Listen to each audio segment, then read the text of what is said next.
Hey guys, this is Dr. Berg. I have a really interesting interview today with Tiffany Roth, and I heard about her from several my clients, and I just wanted to interview you. You're from California, right? Yes. Yeah.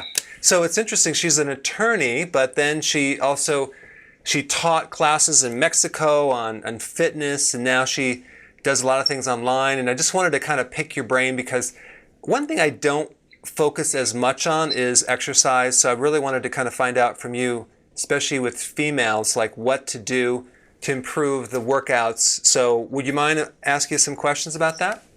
Oh, absolutely. I love it. Okay, I good. love talking about working out. Yeah. So I guess you were when you were a kid, you were kind of chubby, right? I heard from the grapevine. You weren't in really good shape. Okay, you want to bring that up now? Okay, sorry. So, yeah, when I was little, I think that one of the things is that, my family really didn't know how to focus on healthy eating and exercise. So, I was kind of eating the foods that my mom was eating, and I wasn't getting the proper exercise, and my body had that result. I don't think, Where were you raised as a child? where was I raised? Yeah. In California. Okay, I got it. Yeah, So was it? I'm LA I native. think people assume that when you're in California that it's all health foods, but it's probably similar to the Midwest where I was raised. It's probably the same meat and potatoes, but I don't know. Well, I think right now, over the last 20 years, as a community in general, we've gotten a lot more access to information about how to eat healthy and how to exercise than existed in the past. I mean, it's sort of something that's been developing over time, especially with, the internet. We can get the message out there a lot quicker about how to be healthy or how to do great workouts. Back then, it was sort of like you just go on a diet and you eat grapefruit. I remember my mom was doing the pineapple diet, where she ate pineapple for 3 days. So I ate pineapple for 3 days, and you lose weight, but it's not sustainable. So I know. I I know. think it's just really the knowledge that we have in this day and age allows us to make better choices when it comes to food and exercises that really wasn't available back then, at least to my mom. No, I think I actually practiced in San Diego for a while, next to the Charger Stadium. When I graduated, I wanted to move where I wanted to live, so I moved to Washington State Hmm. because it's so beautiful, but it rained every day. So I just couldn't take it. It was beautiful, but it just too much rain. So then I decided let's move to San Diego. So went there, and I'm like, wow, this is so beautiful. This is great. But all my family, because I met my wife there, and then all my family lived on the East Coast. And her family, so we moved to Virginia. But I mean, I think it's a great place to live on the West Coast. But so here's some questions I want to get into. Now, with your clients that you work with, what's kind of like the top mistakes that people are making when they're working out? Like, what are they always doing wrong when they're doing it by themselves? Okay. Well, first I'm going to start with one of the three things that I say, not one of the three things, three of the most important things that what I call the three prongs of fitness, and that's constant and consistent commitment. So the first thing I want to tell anybody who wants to get in shape is that you have to be committed and you can't give up. And the reason why a lot of people give up is because either it comes too hard, or maybe they get injured, or when they're doing the workouts, they're not feeling the way they want to feel. So some of the tips that I would like to provide would be on how to breathe correctly, how to work out so that you're not getting injured, and how to check your body alignment in the mirror to make sure that you're getting the results that you set out to achieve. Okay, so let's talk All right? about breathing first. Okay, Okay, breathing. so Typical mistake. Here we go. isn't it okay to can't we just hold our breath? No. The typical mistake is this. People are working out, right? They're doing it, and the harder it gets, the less they start to breathe, okay? So I do, and like when I'm teaching class, if it's a cardio class, I do an 8 count. And I do the 8 count. It's really like sort of check. It's almost like a call and response. I'll say 8, and let's count down with me. 8, 7, 6, 5. That way I know that they are breathing, because one of the most important things that our body needs for movement is breath. We have to connect the breath with the movement to get actually the power that you need to continue.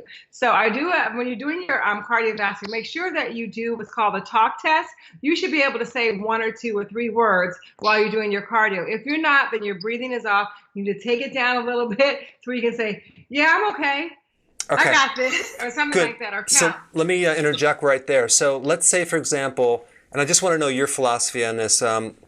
You put someone through a workout and they do a certain set, right? They're doing a certain set. I mean, we're not talking about like aerobics. We're talking about like a set of maybe some plyometrics or push-ups or whatever, right? And then they're going to rest for a period of time.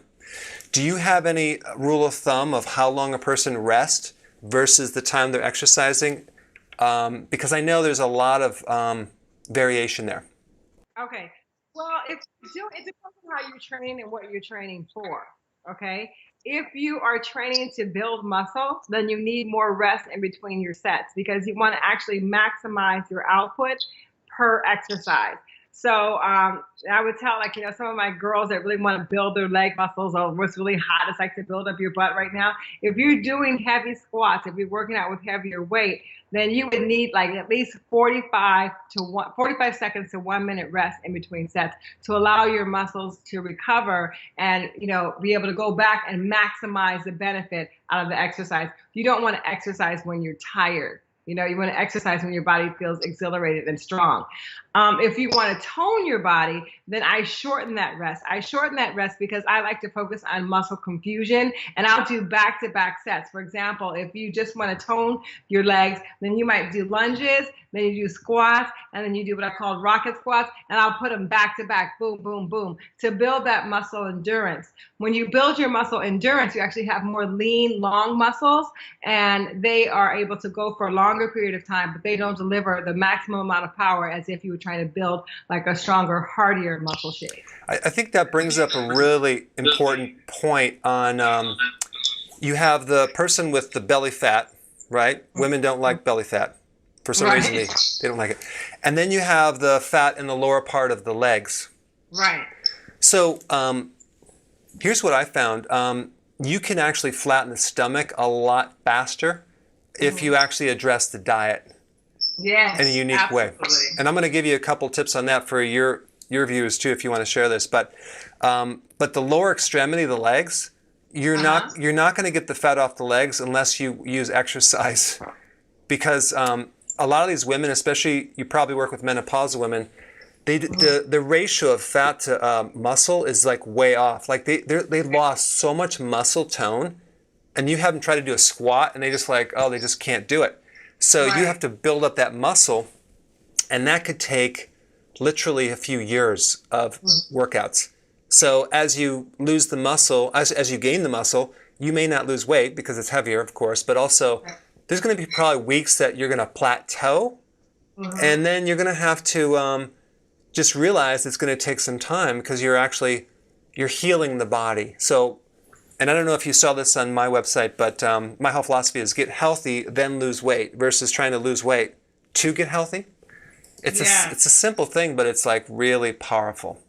Yeah, I really am intrigued by your whole philosophy, and I think that it's really vital for people to understand how your gut health and your nutritional intake is so important in getting the results that you want. And I love how you focus on the different body types. That to me is wonderful, because if you have someone that really has skinny legs, they could care less about doing the legs. They really just want to work on their bellies. It would take a very, very, very long time before they were able to work out and get rid of all that by just doing exercise alone. You have to change your diet. And your philosophy on food is something that I really want to align with, because I think that it's powerful and it creates awesome results. So what are some of the tips that you give, even to some of my followers, that could help them get a healthy gut and see better and quicker results in the abdominal area? Well, there's one thing that's probably the most important. It's like the common thread with pretty much 80% of all the problems. I'm talking like body problems and weight problems. You ready for this? Are you sitting down? Yeah. Okay. Good. It really has to do with high levels of insulin. But here's the thing: insulin is has a lot of different functions, but insulin has two really important functions that people need to realize. Number one, it's the hormone that converts everything to fat. It's a fat-making hormone. Number one. Number two, it prevents the loss of fat. So let's say you're eating good and you're exercising 6 hours a day, whatever. Like I had one patient who was working out 6 hours a day, but they weren't losing anything, right? Or they have a stuck metabolism. It's like totally frozen. They can't get below that set point. It's high levels of insulin. But when you go to the doctor, they check the glucose. They don't check the insulin. Whoops. If they did, they would find the insulin is going to be too high. And what people realize is what they don't realize is how to lower insulin. Right. You can actually, you can help someone like losing weight way more by addressing that than exercise. Exercise will help, but if you actually address the insulin, you'll really drop down the weight a lot faster. You get leaner, you get stronger, really fast. So that's like the most important thing you need to kind of focus on if you're trying to get lean body mass, if you're trying to fix your metabolism, is lower insulin. So then I have How do you do that? How do you do that? So do you have any idea right now like what you would do to lower insulin? Do you have any ideas? I'm just asking before I tell you. Okay. Well, I would say number one is to reduce your sugar intake and your simple carbohydrates. Good. Yes, that's number one. So you want to reduce your carbs, the ones that turn into sugar really fast. So that would be all the breads, pasta, cereal, crackers, biscuits, waffles, pancakes, muffins, sodas, juice, those. Right. And then you'd have alcohol. But then you also have a lot of the hidden carbs as well, like fruit. I'm sorry. So because what happens, fruit Don't is... say fruit, not the fruit. I love fruit. Sorry. But what fruit will do is it doesn't actually address the blood sugars directly because it's fructose. It actually has a different pathway, and it throws you off through the liver. So it will eventually affect the insulin, but not directly. So people say, oh yeah, it doesn't affect the blood sugars. Yes, it does indirectly. But so we have that, right? But that's like half of the answer. So people on a low carb diet, they might be successful somewhat, but they're not 100% successful because there's something else that's equally as important. Do you want to know about this? Yes, I'm on the edge of my seat. Tell me. Okay. It has to do with every time you eat anything, you raise insulin. So it's the frequency of meals. The frequency of meals. So I used to promote and push in my old book, oh yeah, you need to consume 6 meals a day, 3 meals with snacks, right? Bad advice. That was very bad. Because every time you eat, you spike insulin. Yeah. Even if it's healthy. So with myself, I was eating apples and peanut butter as the afternoon snack. And then at night, I would have nuts, right? And I got up to like 211 pounds. So then I went back to Guyton's physiology. I'm studying this. I'm like, what the heck? I missed this one point about the food increases insulin. So then I started looking at, okay, let's do intermittent fasting, eating less frequent. So we went 3 meals, no snacks, and then 2 meals a day. And that's kind of where I'm staying right now. But you can drop insulin so nicely and fix so many problems by cutting out the snacks. It's insane. So yeah, that whole thing about snacks was really like based on the information that after you're going to spike your metabolism up. You can spike your metabolism up with protein, which will help your muscles sort of be more sustainable, and you will keep your body from feeding on its own tissue. Okay, so let me just bring up that one point, because here's another piece of false data where you're eating protein to spike your metabolism. Okay, so really let's define what that thought would mean. It's basically you eating protein will stimulate a hormone that can trigger your metabolism. But if your metabolism is slow, you're just going to spike insulin. So So this idea that eating stimulates metabolism is false data. It actually slows the metabolism because it increases insulin. Mm. So tell me, so for example, how would eating a piece of chicken increase your insulin? Just like for someone who's out there like, I want to have my chicken. Because protein, there's two types of macro foods that stimulate insulin. One is carbs and the other one is protein. Mm-hmm. Especially if it's lean protein. Mm. So the chicken breast, everyone's like low-fat protein, low-fat protein. No. Because really, if you want to keep insulin low, you want to go more fat. Fat is the food that will be neutral with insulin. Can you explain why? Yeah, because our bodies, one of the functions is insulin actually helps you build muscle. Uh-huh. So when you eat an amino acid from protein, your body will increase insulin to try to put that to muscle. So, we need protein for sure, and you want to keep eating protein, but you don't want to do excessive amounts of protein, like a lot of bodybuilders and stuff. They have tons of protein, because that's going to make you, eventually you're going to actually stimulate some insulin. You're going to get tired after you eat. You're going to want to take a nap. That's high insulin. And then what happens when the insulin goes high, you develop insulin resistance, and then you urinate in the middle of the night more than once, or once or more.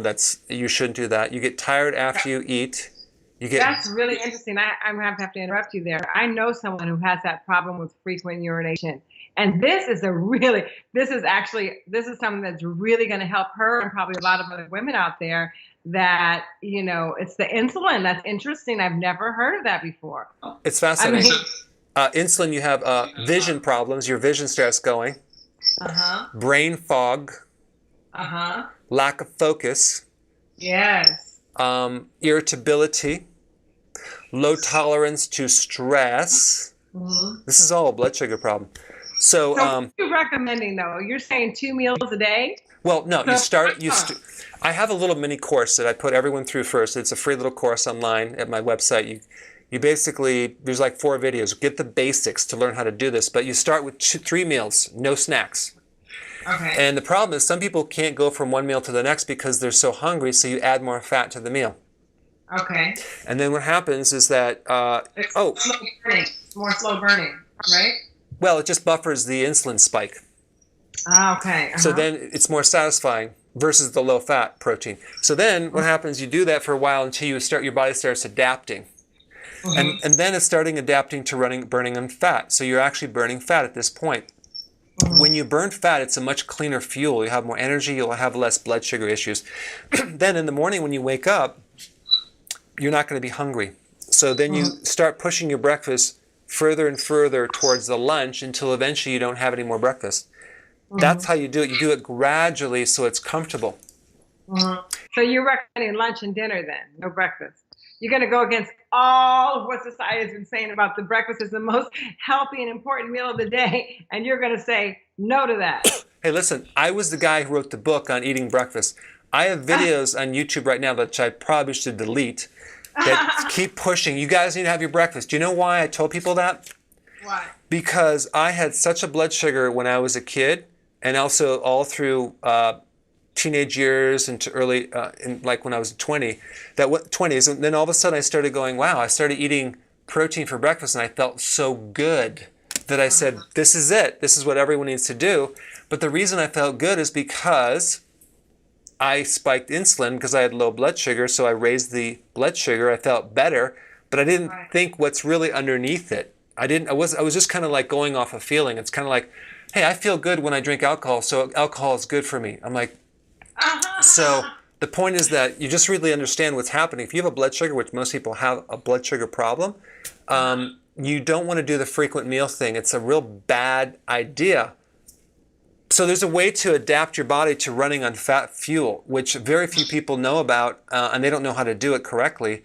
But when you run your body on fat fuel, your metabolism is going to be like a machine. You're going to feel really good. Your skin's going to look good. It's anti-aging. There's so many benefits to your joints, stiffness. I'm 52. I feel like I'm 20. When I was in my 20s, I felt like I was 50. Right.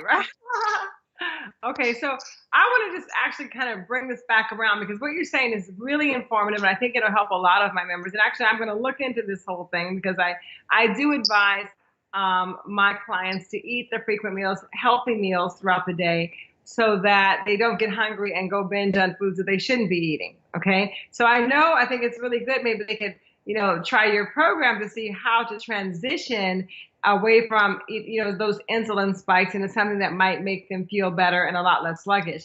But I do have to point out that even if you eat really well, it's not going to keep that butt from sagging and the tummy from not being toned. You got to always mix it up with the workout, because what the workout does is it works the muscle itself. It actually gives you the vitality and the energy that you need in order to enjoy this healthy body that you have internally, right? Externally, you can do more stuff, you're more agile, you have more energy, and when you have more muscle tone, that increases your metabolism as well, right? Don't you agree with that? Yeah, it does. You need exercise for sure, and actually exercise builds the muscle, which then will increase your calories burned. Okay, you'll burn more calories, right? But let me just talk about that for a second, because that's another confusion.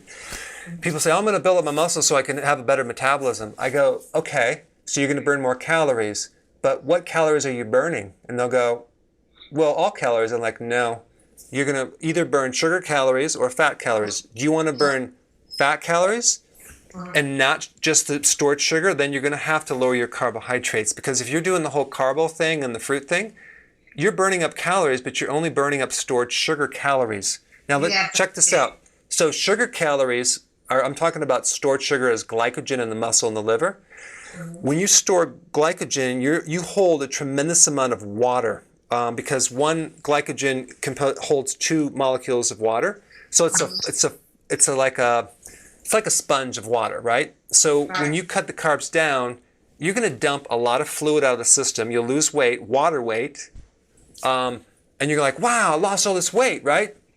And then you eat the carbs back and you gain the weight back. And then you do the exercise. So exercise will dump the water because you're burning up the glycogen. You dump this water and you start going up and down, up and down. You're like, why can't I actually just get all this weight off? Well, because you're running your body on sugar.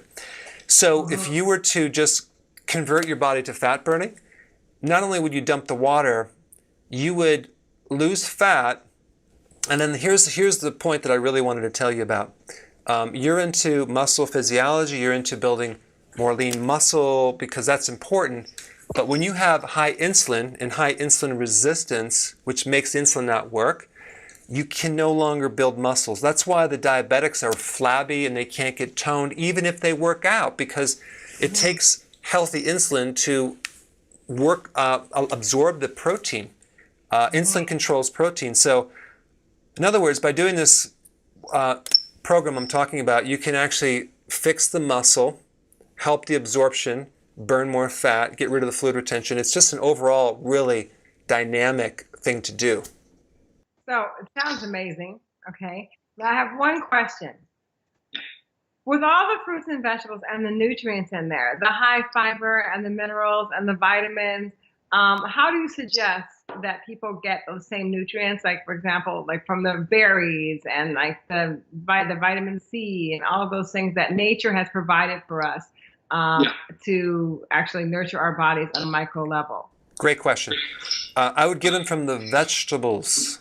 And I recommend consuming about 7 to 10 cups of vegetables a day, because you need a lot of potassium. And like people, like I actually went to the restaurant I think about a month ago, and they brought me the salad. It was 1 cup of salad. I'm like, I need a bowl. So my salads are huge. So what you want to do is you want to get your nutrients from salad or vegetables. But if you're trying to do this thing I'm talking about, which I didn't even get into yet, I just kind of scratched the surface. Right. You don't want to do too much fruit. I mean, you can do like maybe 1 cup of berries a day, but you start adding more fruit, and then so we add this sugar into it. So because the main problem of an average person is too much insulin, we want to heal the sugar problem that we have. Now, if you've never actually abused sugar and you don't have a weight problem, you could probably get away with it. But for most of us out there that abuse sugar, Right. It's just it's too much sugar for our system to do fruit. And plus, the way they grow the fruits nowadays, and even the apples, they spike them, they make them very, very, very sweet, high levels of sugar. One apple nowadays is 19 grams of actual sugar. That's not carbohydrates, that's sugar. So you're like eating a candy bar. Wow. Wow. So yes, that's really interesting because I think that it's a good distinction to point out that you need to sort of almost detox your body from the sugar dependency and the insulin spikes in order to get some of the benefits of the fat burning, as you say. In other words, you want to sort of reduce that glycogen storage so that your body's not always going there for fuel, but instead to where your fat is stored. Was that what you're saying? Yes, you know, think about it. How much stored sugar you have? You have about a couple days worth of stored sugar at 1,700 calories. But you have about 77,000 stored calories of fat on a non-fat person. So it's a lot more if you're fat, right? So our bodies were designed to run on fat fuel as the primary fuel, not sugar. It's only in the last, couple hundred years that not a couple hundred years, but basically it's only recently that we've been focusing on so much sugar metabolism and not fat burning. But when you start switching over and converting your body to running on fat fuel, you will never go back because your cognitive function is going to be better, your memory, your metabolism, your whole mood will change. Your emotional state will change. You'll feel better. And so because the brain gets its energy from either the blood, because it can't store sugar, so it gets its sugar from the blood, which if it's too high or low, it's going to be a problem. Right, exactly. But if you run your body on fat, which is called ketones, thus the ketosis, your mood, your cognitive function will like totally change, and you'll like, I feel so good. And then you go back to your sugar thing, and you're like, I feel like crap right now. So, but you have to prove it to yourself. For some of my viewers out there who are listening to this and they're very intrigued as I am, how long does it take? Because that's a question I always get with fitness. How long does it take before I'm going to get results? How long does it take before I can see an actual difference? How long will it take before they can actually feel a difference from these little adjustments that you're suggesting? Well, it depends on what kind of problem you have. Like, for example, if you have weight problems, you'll probably dump the fluid out and you'll lose like 5 to 10 pounds in the first week or two. So that you'll be like, wow, that's dramatic. But as far as energy goes, it could take anywhere between 3 days to a week to up to 6 weeks to fully adapt to fat burning. And if the worse the blood sugar problem you are, the more diabetic you are, the more pre-diabetic you are, the longer the transition period is. But I have a lot of videos on how to make it smooth and easy. But you're going to notice some real nice changes within 3 weeks. But if you do this, 3 days. But if you do this too fast and you're not doing it correctly because you didn't watch the videos all the way through and maybe you don't know about this or that and you're not eating enough of this, you're going to go through a period of like transition where you might have like called a keto flu. You might feel kind of run down, or keto fatigue, or like, oh my gosh, because you didn't do it correctly. So the way I teach it, it's a healthy version. You do it gradually, and you shouldn't feel bad. You should feel really good. And so what's your philosophy on exercise? Because I know that a lot of my clients, when they're working out, a lot of times if you're making a big change, like in your diet, you might feel a little more sluggish. But I find that when you work out, even if it's like on my YouTube channel, I have the 10-minute workouts that you can do just 10 minutes a day, and that'll help you to improve your mood, and you'll be able to get through some of those tough periods because you start to burn up that extra insulin as well during your workouts. What do you feel about that? I recommend every person start exercising. Right away. You don't have to slow down. The only thing that I talk about in my book is that you have the person that's really out of shape and they're basically adrenal dominant. They have a lot of adrenal issues. Like they go up the stairs and they're out of breath. And they just let their body go. And they don't sleep. Those people should kind of do walking for a while, low pulse rate stuff, work up to it. Because I'll give you an example. I had this lady, this is when I first began. I put her through a whole workout and spiked her pulse rate to 158. She came back the next day. Her pulse rate was 158, and I'm like, oh my God. Oh my God. So her recovery was so poor that you don't want to like push the person too fast. You want to kind of gradually go into it. So basically, if you're not sleeping, for example, you should go very light because it's very dangerous to the heart if you overdo it. But I mean, these are all just minor points that common sense. But I think everyone should jump right into it. Breakfast in the morning. What's that? What do you think about instead of doing the breakfast, you're not eating breakfast, about working out in the morning?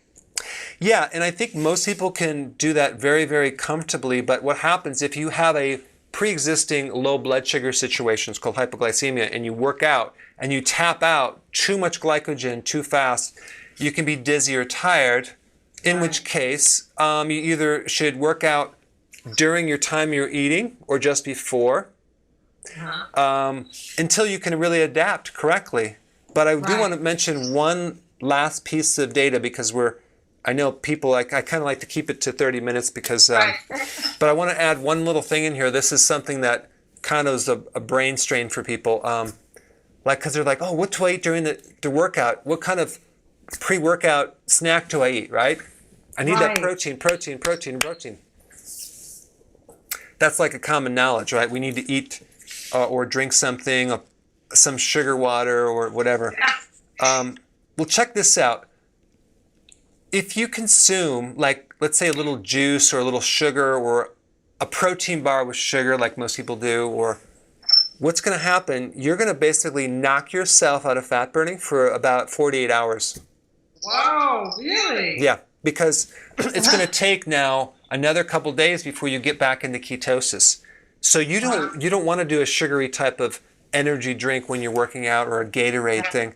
And then even protein, even the protein stuff, you'd be much better off waiting to the meal because when you're fasting between meals, you're stimulating growth hormone. Growth hormone is the main fat-burning hormone. It actually preserves your muscles, and it actually will, in a female, doing intermittent fasting, you can spike growth hormone by 1,300%. In a male body, by 2,000% by doing intermittent fasting. So it's like the anti-aging activity on steroids. It's a great thing to do.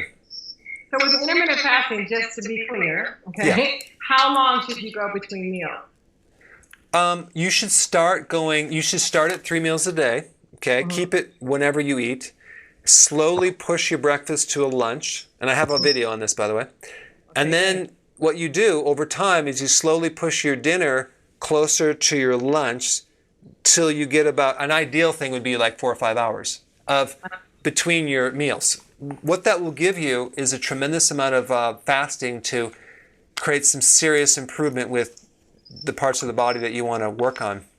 Yeah, and allow your food to properly digest, right? And your body can revitalize. You support the digestive system, but there's a lot of other things too that you can do that for anti-aging. It's like, and just for brain health, just to focus better. So what's the name of that video that they should look about getting started with that you did? If you go to drberg.com under educational tab, it'll say the ketosis mini course. It's a free course. I have like probably 50,000 people who did the course already, but it's like 4 short videos. Just go to Dr. Berg, education, and you can also just go to YouTube and type Dr. Berg, intermittent fasting, whatever topic, and I'll pop up and you can watch those videos. Okay, great. And then also for those people, one thing I noticed about some of the people that I know that have done your program, also some of the videos that you have a lot of great content on workout stuff and fitness that I want to just recommend anyone who needs guidance or wants to know how to do it correctly. And you can watch your videos on her website, which I'll put a link down below. You have also like an online program that people can, it's very affordable, that you basically go through a lot of great techniques, workouts, and it's almost like you're not, it's like you have a personal trainer, but now it's like you actually have everything like one-on-one in this portal that you can go into. So I'm going to recommend people check it out. I'll put your link down below, and I think it's pretty cool. And also, I think on your YouTube channel, you have a ton of workouts. So you guys can check it out. I'm going to take some of your advice in because, on the Tiffany Ross Fit Club, I really enjoy doing different workouts, but I mean, this has been so informative for me because what you said about insulin is absolutely like mind blowing. I'm gonna look into it, look into some of your food plans and things like that, and maybe adapt some of them for the Tiffany Rothe Fit Club members so they can get better results. Because I think what you're saying is really resonating with me, and I think that it'll help a lot of people. And combined with the workout, which it helps your mood and the way that you look, so win-win, right? It's the ice. It's the icing on the cake. Maybe I shouldn't talk about cake right now, but you know what I mean. Great. Oh, Well, thank you so much for the video, and we'll talk soon. And thanks for sharing. thank you. I've really, really learned a lot. Thanks so much for sharing, Dr. Berg. Okay, I'll talk to you later.